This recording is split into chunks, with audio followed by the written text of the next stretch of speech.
In 2015, Madison Keys burst onto the scene, reaching the Australian Open semifinals at 19.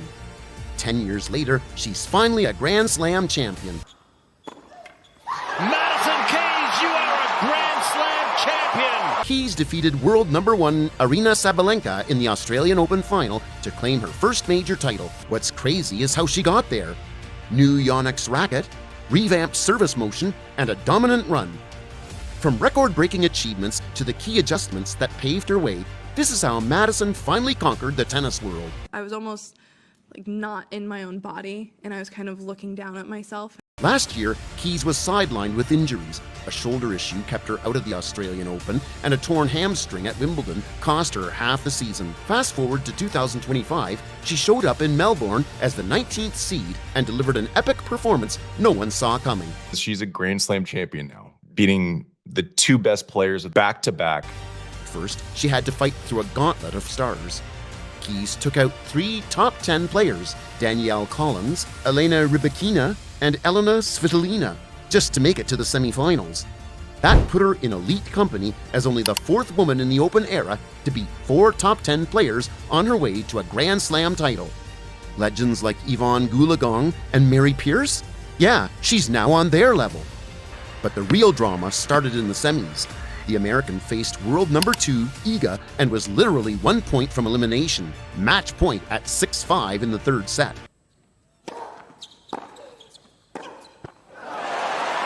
She survived, turned the match around, and stormed into the final.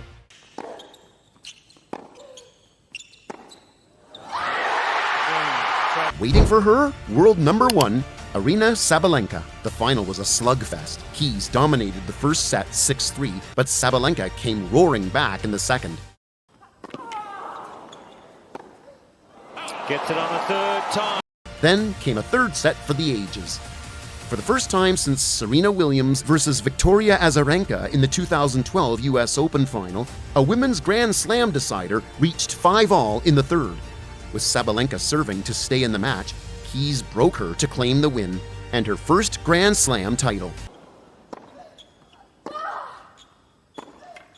Madison Keys! With that victory, the American became the first woman in 20 years to defeat both the world #1 and #2 en route to a slam.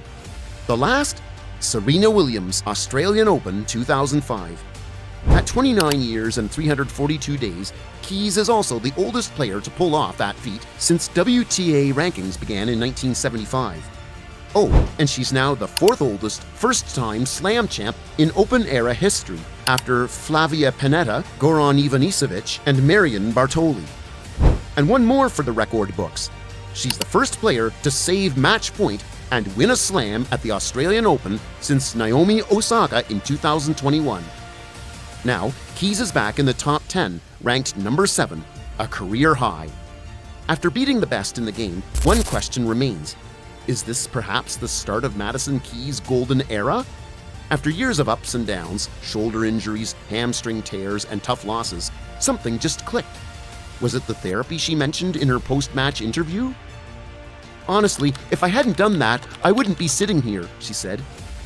Maybe it's that, maybe it's something more. But one thing's clear, Keys is back, and she's better than ever. Let's talk about her serve. In the semis that year. Oh yeah, that serve. When Keys is on, her serve is pure fire. Not just raw power, but precision. She doesn't just slam down flat serves, she adds wicked side spin, making the ball curve like a heat-seeking missile. And when she needs a second serve, it's packed with some of the heaviest topspin in the game. Last year, things weren't so great. At the US Open, her first serve speed dropped to just under 99 miles per hour, one of her slowest ever. Fast forward to this year, and she's launching bombs again. In her Australian Open opener, her first serve averaged 109 miles per hour, the fastest for her since 2015. By the time she hit the final against world #1 Sabalenka, Keys was elite, landing 86% of her first serves in the opening set, clocking a peak speed of nearly 118 miles per hour, and not double faulting even once. She won 71.6% of her first serve points, outperforming Sabalenka's numbers in every way.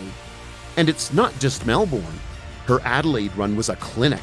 She hit 10 aces against Pegula, 12 against Samsonova, and 11 against Kazatkina, including a jaw-dropping 21% of her serve points as aces against a top 10 opponent. Adelaide was her best serving performance since 2016. Now, combine that with her ridiculously tough schedule. In Adelaide, she faced 5 opponents ranked in the top 30, and at the Australian Open, she took down 3 former or current top 10 players, Collins, Rybakina, and Svitolina, before shocking the world number 2 Iga and number 1 Sabalenka. Now, Keys is swinging for the fences, and she's finally back to doing what she does best, playing fearless, aggressive tennis. Injuries may have forced her to hold back in the past, but those days are over.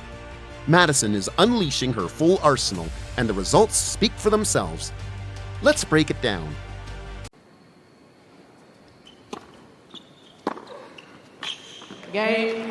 First off, she's upped her return game massively, and she's more than holding her own in long rallies. But here's the twist. She actually has a better win percentage on clay than on hard courts. Surprising, right? Still, make no mistake, she's an aggressor at heart. The harder she hits, the better her numbers. And now, with her shoulder and hamstring healed, Madison is firing on all cylinders. Take Adelaide earlier this year, for example. Against Kazatkina, she crushed 38 winners in under an hour. Then, against Pegula in the final, 40 winners. For context, this was her first time cracking 40 winners in a match since 2019. And she wasn't just reckless, she kept her unforced errors at 27 for a killer 1.5 ratio.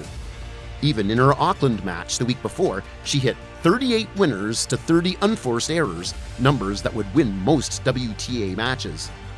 And the aggression doesn't stop there. By the rally aggression score, basically a measure of how often a player ends points, for better or worse, Keys clocked in at plus 147. To put that into perspective, the average is 0, and most players fall between negative 100 and 100. Her return aggression score? A ridiculous plus 137.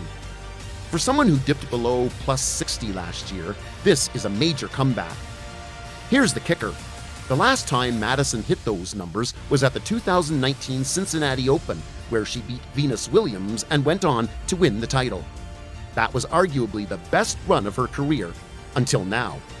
Because this January, she found that same form and brought it to Melbourne, where it mattered most. Now, let's talk returns for Keys. In 2019, Cincinnati, she won 43.7% of return points. Fast forward to beginning of 2025, and she's crushing it at 48.1%. That's a huge improvement in a part of the game that most players don't get better at as they age. Even crazier, 47% return success in Auckland, Adelaide, and AO is elite. Only Coco Gauff and Marketo Vondrashova beat that on hard courts last year. Sure, 47% might not last all season, but her numbers have been rising since 2023 and 2024, and she's outpacing most of the WTA top 50. At 44%, she was already solid, but this year, she's a beast.